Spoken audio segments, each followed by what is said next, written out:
Muy buenas noches, nos encontramos en un nuevo episodio de El Pie de la Letra. Queremos seguir conversando sobre Mario Vargas Llosa y la generación del 60, y también queremos profundizar a través de los personajes, continuando con esta serie. Nuevamente tenemos a nuestro invitado, José Manuel Cárdenas, y también nos acompañan, claro, nuestros ponentes habituales presentes, que son mis compañeros.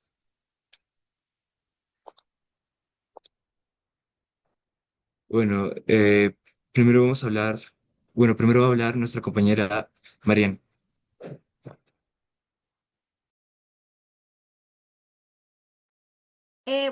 Yo quisiera profundizar un poco más en el tema de en cómo puede llegar a ser un cambio en el psicoanálisis, por ejemplo, en la obra, por ejemplo, de el personaje del jaguar. En este caso, podemos ver más o menos de cómo, como dijo anteriormente, cómo puede ir evolucionando, e incluso desde la violencia, etcétera, etcétera. Por ejemplo, Vargas Llosa expone en el entorno de cómo se puede influir en la psicología de cada de los individuos y en este caso del jaguar. Por ejemplo, en este caso se puede notar más como agresión, competencia o supervivencia con sus mismos compañeros, etcétera, y los cuales pueden llegar a ser un poco similares a un jaguar en su hábitat natural. Ah, mencionaste algo muy importante para el personaje del jaguar, competencia, ¿no? Pero también hablaste sobre el hábitat. Una de las cosas que podríamos reflexionar sobre este personaje es que es producto de su grupo social. Porque jaguar, por lo que relata al final, o por lo que se entiende al final, no es violento porque él ya era así en el colegio militar. Es violento porque él pierde a su madre y comienza a vivir en diferentes lugares donde recibía violencia. Entonces, ahí hay una correlación de este personaje representa las consecuencias de toda esta problemática social, pero a su vez, si se dan cuenta, tiene un liderazgo negativo, ¿no? Porque es el jefe, por decirlo de una manera, de todos los compañeros que ejercen un tipo de violencia, pero a su vez es el que se defiende. La novela nos dice que fue el único personaje a quien no lo pudieron bautizar, porque incluso reacciona y noquea a un estudiante de un grado mayor, ¿no? Entonces, yo creo que entender a este personaje, quizá, miren, ahorita que me hacen pensar, disculpen porque a veces se me vienen las ideas, es por eso que dice Vargas Llosa que la ciudad de los perros representa, perdón, que el colegio Leoncio Prado representa un mini Perú, porque tenemos a un personaje como el jaguar que es producto de una sociedad violenta y que a su vez refleja esa violencia de manera fuerte en un espacio más reducido. Hay un punto importante para entender la ciudad de los perros, pensar en la palabra atmósfera. Lo que hacen los personajes, ¿no? Las situaciones, y no solo entre los estudiantes, también si proyectamos un poquito lo que le pasa al teniente Gamboa con los mayores con las autoridades mayores. Entonces, si nosotros, queridos amigos y amigas, observamos a la literatura solo como una narración bueno, en semiótica denominamos un programa narrativo, acciones concatenadas, vamos a ver así una linealidad. Pero si observamos a que hay una acción dentro de una atmósfera, vamos a entender de esa manera lo que Vargas Llosa decía, Leoncio Prado es un Perú en proyecto. Y hablando ya de Jaguar, es este personaje en la crítica literaria, am, a este tipo de documento, se me fue la palabra, pero le dicen como un realismo. Se me fue la palabra. Pero la cosa, un realismo criollo, si mal no recuerdo. ¿Por qué lo mencionan así? Por los personajes. Porque el jaguar expresa ese tipo de personaje, ¿no? Ahora, yo creo que es importante entender su debilidad, ver al jaguar como débil y temeroso. Y eso se ve en las tres últimas hojas del libro. Cuando está al frente de Teresa y quiere decirle algo y ella primero no le hace caso. Y ahí Vargas Llosa, yo sí separé esa parte, lo separé aquí, discúlpeme. Y ahí Vargas Llosa describe cómo él veía y sentía. Eso es miedo, eso es miedo. ¿Miedo a qué? Digan ustedes. Bueno, yo creo que se refleja más en que, como dijo pues el mismo poeta en una parte del libro, que si no comes, eres comido. Entonces, el jaguar, teniendo ya como antecedentes lo que vivió en la sociedad, este, supongo que quería ya como estar en el colegio nuevo, era una persona nueva, quería verse como alguien que no era vulnerable, verse como algo que no es. Y eso es lo que lo impulsó a, sobre todo, comportarse como se comporta, ¿no? Y no solo eso, sino que el jaguar también, como dijo mi compañera, el acotamiento es un nombre, en un hábitat lleno de animales, donde él tenía que ser el rey o tenía que ser el más fuerte o tenía que verse como el más fuerte, y es por eso que no se doblega ante los de cuarto cuando tratan de bautizarlo. Y eso también nos lleva un poco a la psicología de cómo usa el esclavo, porque el esclavo le pone así porque quiere hacerlo tratar como su perro prácticamente. Y de ahí también podemos derivar un poco el nombre de la obra, de La ciudad y los perros, porque siempre lo deshumanizan. Y viendo su sumisión y debilidad al no tener amigos, también nos puede llevar a entender cuál era un poco la psicología del esclavo y qué es lo que hace al final, casi por el centro de la obra, delatar a Cava para poder salir, cuando él siempre ha sido sumiso. ¿Cómo sería Pero su ya, transformación alrededor ya, de, y ahí, la obra? ahí va un punto importante. Mira, ahí, chicos, va un punto importante que es parte de una de las hipótesis que se plantea Ciudad de los Perros. La separación entre la violencia y el deseo. ¿Por qué? El esclavo se caracteriza por ser un personaje temeroso, pero ¿por qué quiere salir? ¿No quiere salir acaso por ver a Teresa? Ese es el deseo. Ahora, el jaguar va defendiéndose, ¿no? Va defendiéndose, va construyendo este grupo, ¿no? Va de este grupo de amigos violentos, pero a las finales se muere de miedo cuando piensa que Teresa no le va a hacer caso. Y lo describe. Las últimas hojas de la obra lo describe. Eh, cuando se encuentran bueno, se encuentran nuevamente, ¿no? Y ahí, bueno, yo no tengo la página 150, no sé qué edición tendrán, pero ahí lo menciona, que ve a Teresa y le trata de hablar y ella lo va rechazando. Entonces se va expresando que su lado humano no es ese personaje animalizado, es alguien que va cambiando. Es, creo yo, si es que puedo plantear esta conjetura preliminar, lo que es un ser humano, que puede mostrarse de determinada manera, de determinada forma, ante un grupo, pero ante una persona, ¿no? Se vuelve un gatito. De jaguar, un gatito.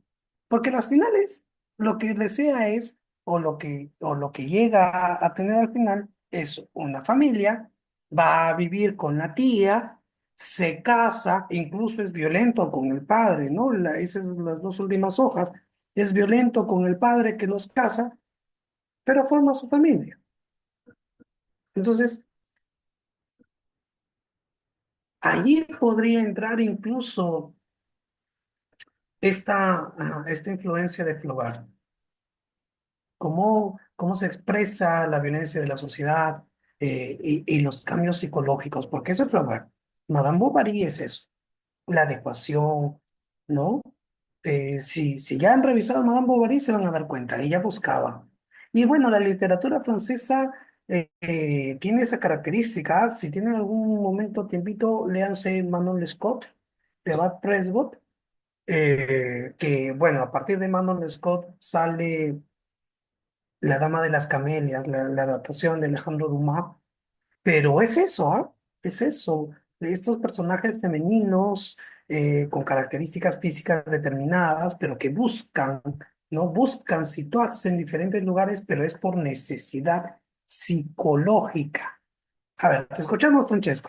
Hace rato veo que... Sí, yo creo que también hablando nuevamente del jaguar, yo creo que sería una representación, bueno, no solo él, junto al esclavo y al poeta, sería una representación jerárquica, ¿no? Teniendo primeramente al jaguar, luego al poeta y finalmente al esclavo y teniendo como al esclavo lo más bajo, ¿no? Como él hacía, por ejemplo, cuando al jaguar le tocaban hacer guardias de noche, el esclavo lo reemplazaba, eso lo podemos ver más o menos al inicio de la obra, cuando se menciona que el esclavo reemplaza al jaguar cuando Alberto lo encuentra, ¿no? Este, y el poeta yo creo que sería un intermediario entre las emociones humanas y lo artístico, ¿no? Por las cartas que escribía y los cuentos que hacía. Y también porque él no siempre era tratado como un perro de parte del jaguar, se podría decir, no siempre era oprimido, lo podría decir. Correcto, sí. Y el jaguar sería como un dictador, ¿no? Porque ¿No? todo lo que él decía siempre se hacía, sin poner ningún pero ante o sea, sin que sus compañeros pongan algún pero ante eso. Excelente, muy bien. Y miren, y lo que acaba de plantear Francesco, esa, lo que ha denominado estructura, que está excelente, una estructura jerárquica de los personajes, eso es lo que dialoga con el contexto del 60.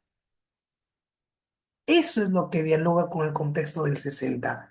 Porque en el 60 comienzan a desarrollarse o a aparecer diferentes dictaduras. Hay un momento de posguerra, ¿no? Acaba el 45, la Segunda Guerra Mundial, hay todo un proceso de reconstrucción, hay una sobreindustrialización de algunos países, pero en otros hay un momento de ansia de libertad, de buscar la libertad. Y allí se puede observar, abajo tenemos a un esclavo, pero ¿por qué esclavo? ¿Por qué ese esclavo es el perro? ¿Qué características tiene y a qué grupo social menciona o representa?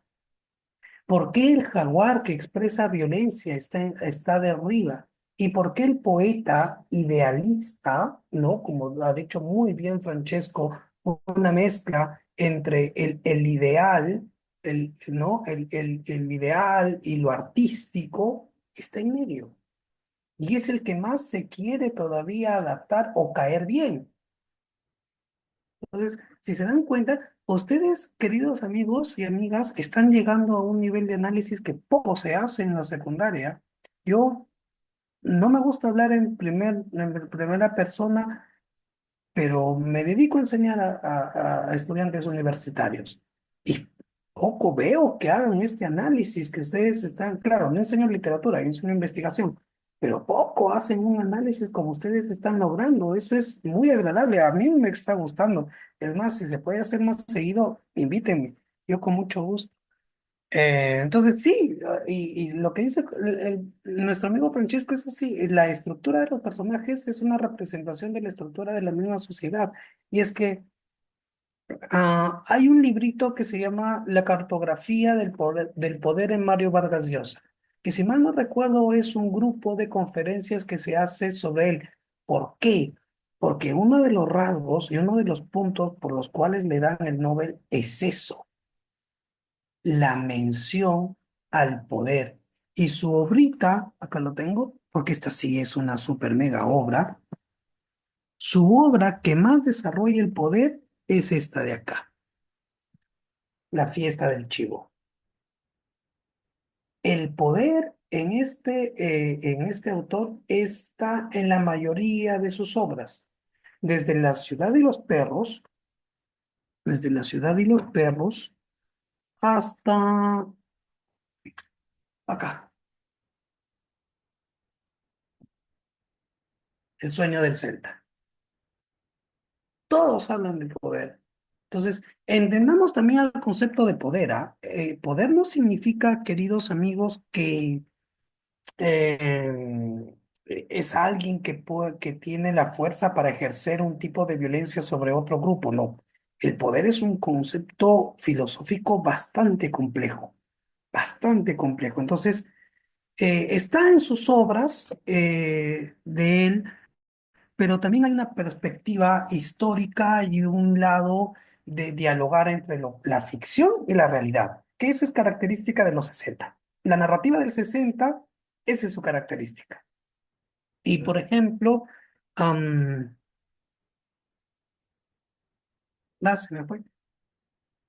Se me fue la idea. Pero lo que le quería decir es que esa idea, ¿no? Del poder, la permanencia y la relación entre la ficción y la realidad, ya me acordé. Se debe a la estricta lectura que tiene él. En una de sus entrevistas él menciona que él no escribe sino lee. Para poder escribir algo, tiene que leer un montón, un montón. Para el sueño del Celta fue, la entrevista que le hicieron para el sueño del Celta, comenzó a describir, o bueno, a explicar ello. Entonces, es por eso que también tiene este tipo de narrativa. No es solo inventado, sino tiene muy buena fundamentación. Muy bien. A ver, ¿qué más? ¿En qué podemos hablar más? Disculpe, a mí uno de los personajes que más me interesaron fue el Teniente Gamboa, y ya que nos estuvimos metiendo un poco con lo de la jerarquía y lo de los roles, me gustaría saber qué opinas sobre él, como metiéndonos un poco en lo del poder y en eso, ya que se podría decir que la institución llegó a reprimir al Teniente Gamboa en ciertas ocasiones, ¿no lo crees? Ah, claro, o sea, y si lo pensamos. El teniente Gamboa podríamos calificarlo como la pieza dentro de una estructura o como una parte de una torre. Es una parte media de una torre que es frágil, porque para los soldados el teniente Gamboa es una autoridad, ¿no? Innegable. Innegable. Pero después del asesinato, y que comienza a haber este conflicto, ¿no? Él, de lo que era autoridad, pasa a ser el sometido. Entonces, quizá allí podríamos plantear esta idea. El teniente Gamboa representa la fragilidad del poder ante instituciones que tienen mayor jerarquía, porque él era inocente de todo hecho. Ahí sí no hay nada que decir. Era completamente inocente. Incluso el jaguar va a decirle eso para sustentar su inocencia, pero no le hacen caso. Igual lo mandan a un lugar súper lejano. Entonces, y ahí aparece algo, la institución.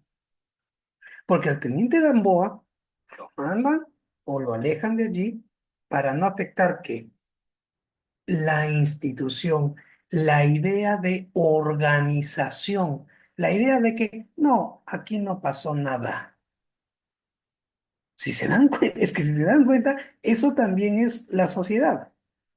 No muevan, no muevan esto, no lo muevan, dejémoslo pasar, sí, dejémoslo pasar, que el culpable o que los culpables se desaparezcan, pero no muevan la estructura, que si se mueve, todos nos podemos caer. ¡Wow! Ahí hay una metáfora bastante compleja, pero ahora, creo que Teniente Gamboa también podríamos entenderlo como producto de la misma organización, porque él observamos en sus actitudes, en la forma de comunicarse, en esa manera tan agresiva de ser, porque tiene que realizarlo para poder subsistir en ese ambiente. Imaginemos si hubiera sido un teniente Gamboa más idílico tipo poeta. ¿Hubiera aguantado? No, ¿verdad? Entonces, creo que ahí el teniente Gamboa es parte de una cadena y es la más débil. Pero es un personaje muy enriquecedor. Claro, en la película se ve de otra manera. No sé si han visto la película, pero ahí se lo percibe de otra manera, ¿no? Tiene esa postura tajante, violenta y todo, pero en la novela nos expresa su fragilidad. La fragilidad a pesar de su violencia en la jerarquía del poder. ¿Mm? Muy bien, qué bonito.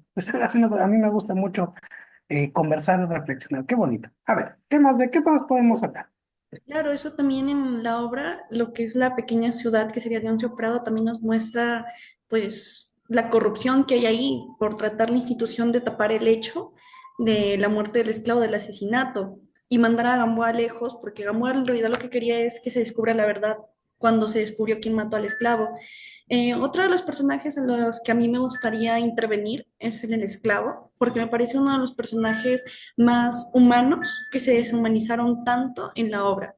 Porque a mí me gustaría citar a un autor que se llama Osamu Dazai en una de sus obras que se llama Indigno del ser humano, y creo yo que una de las frases de este libro le queda como anillo al dedo perdón, al esclavo, que sería indigno del ser humano, dejé por completo de ser una persona porque prácticamente la forma en la que lo deshumanizaban a él era como si no fuera una persona, tanto en su muerte como antes de eso, al no dejar que se sepa quién lo asesinó y cómo murió. Entonces, creo que es uno de los puntos importantes de la obra, del cómo la deshumanización se ve más en este personaje y cómo gracias a la perspectiva múltiple nosotros podemos entender más de este. Tiene mucha razón. No lo había pensado. Claro, la deshumanización del esclavo, eso es indudable. Pero cómo la perspectiva múltiple nos hace entender la deshumanización. Porque en la teoría de la deshumanización les recomiendo leer, si en algún momento desean, a Judith Butler. Eh, pero, claro, o sea, eh, a él lo deshumanizan desde diferentes puntos. Porque una forma de deshumanizarlo lo tenía el jaguar, otra forma de deshumanizarlo lo tenía el poeta, otra forma de deshumanizarlo venía de otro. Y le van quitando esa característica hasta incluso que muerto ya no se quiere perdón, ya ni se lo menciona. Es decir, ni muerto ya tiene un rasgo de humanidad. Yo siempre me voy a hacer esa pregunta, ¿no? ¿A quién representa el esclavo? El esclavo no, para mí, por lo que yo he leído, bueno, lo leí hace años y le tengo que darle una mirada para esta conversación, pero yo creo que el esclavo no solo es un personaje subalternizado, como se le menciona en la teoría, sino representa a alguien más. ¿A qué grupo social? ¿A qué entidad? ¿Quién puede sobrevivir? Porque el esclavo no vive, el esclavo sobrevive eh, a todo ello y que incluso de muerto sea indigna su eh, revelar por qué falleció, ¿no? Entonces, uno de los puntos que quizás nosotros podemos ahí hablar sobre el esclavo es mm, la adaptación, porque también, así como el poeta intenta adaptarse, responder a las necesidades que otros le daban, perdón, a las necesidades no, adaptarse a las acciones o mandatos que otros le daban, pero él sí perdía su personalidad, ¿no? es un personaje muy interesante, la verdad. Yo creo que debe de haber algún artículo o tesis sobre él, pero es un personaje muy interesante. Me hace pensar mucho en los Pongos de Arguedas. Francesco. Sí, yo creo que representa a ese grupo específico en la sociedad el cual fue oprimido y siempre actuó de una forma pasiva y no tuvo el valor de rebelarse ante el opresor. Por ejemplo, yo creo que lo podemos ver en la misma esclavitud, ¿no? En la época colonial del Perú, este, todos esos indígenas que solo fueron oprimidos, claro, no, pero no tuvieron el valor como los, como nuestros, libertadores o los precursores, ¿no? De enfrentarse ante ellos. Ya, muy bien. Ahí, permíteme hacer un pequeño apunte. Carmen McEvoy es una de las historiadoras más grandes que tenemos en la actualidad. Ya ha ido escribiendo y mencionando ello, porque hay una idea, ¿no? De que la independencia peruana fue el resultado de la influencia de Inglaterra, de esto, ¿no? Y por eso que tuvimos que esperar a Simón Bolívar y a San Martín. Pero una de las tesis que plantea Carmen McEvoy, la recomiendo, está en YouTube, incluso búsquenla. Tiene un podcast, pero bueno, esto lo he escuchado en la biblioteca de Marlene, que es un podcast que sigo mucho. La cosa es que ella dice que en el periodo de esta independencia de nuestro país, sí habían revueltas, habían diferentes. Claro, en nuestro espacio geográfico norte, no muchas. En el sur, centro y sur siempre han habido, sino que no se las considera. Entonces, sí, yo coincido contigo en que debe de expresar a un grupo social. No sé si podríamos decir al grupo social que nos haga pensar en los indígenas, es posible, pero quizá también puede ser a un cúmulo de peruanos que vivían en una situación de deshumanización y que no respondían. Porque hay algo que es importante en La Ciudad de los Perros y eso lo toma, se considera dentro de sus influencias, el sentido y entender qué es la libertad, siguiendo la línea de Jean-Paul Sartre. ¿Qué es la libertad? ¿Qué es este esclavo que ni siquiera tiene palabra y que incluso tiene que ser asesinado, ¿no? Y ya está. Es muy interesante, la verdad, ¿no? Este personaje. Claro, yo opino que también tiene cierto paralelismo con la fracción de la sociedad que ha sido abusada en totalidad, como por ejemplo también lo podemos tener un paralelismo con Gregorio Samsa de la Metamorfosis, que es oprimido y deshumanizado cuando se convierte en un insecto. Y ambos son personajes que son víctimas de su entorno, tanto familiar como en el trabajo, en el caso de Gregorio y en el caso del esclavo en el colegio, porque él cuenta que nunca tuvo amigos ni fuera de este ni dentro de este, y que su primer amigo era el poeta, que en realidad pues el poeta pues, podría decir que lo usaba para no ser él el que termine siendo oprimido. Y en el esclavo también podemos ver muchas características que no solo son la deshumanización, también es sobre todo creo que es la falta de autonomía que tiene, porque él Ajá. simboliza su falta de control sobre su propia vida y las circunstancias que él vive en el contexto del colegio y en su contexto sentimental y también su sumisión. Él tenía la opción, como le dijo Alberto en un punto de la obra, de defenderse, pero él dijo que preferiría no hacerlo. Entonces él solo se sumía a la deshumanización y a la opresión que sufrían los demás y no hacía nada por intentar salir de aquella. Y eso se nota bastante en la obra.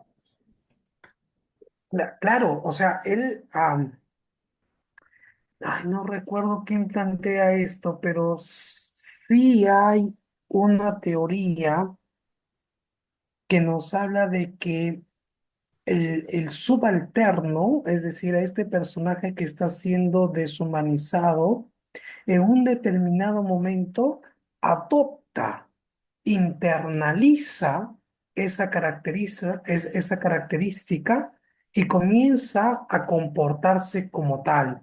Ahora, la comparación que haces con Kafka es interesante, ¿no? Con la metamorfosis. Sin embargo, creo que, claro, el existencialismo de Kafka es indudable, ¿no? O sea, que de la noche a la mañana se levante como un insecto. Recuerden, yo les recomiendo, queridos, hay una versión de la metamorfosis de Kafka, pero con una introducción de Borges. Y y en esta introducción yo recuerdo, un poquito lejos, pero en esta introducción yo recuerdo que Borges especifica que no necesariamente es un insecto, sino que la traducción dice como si fuera un insecto.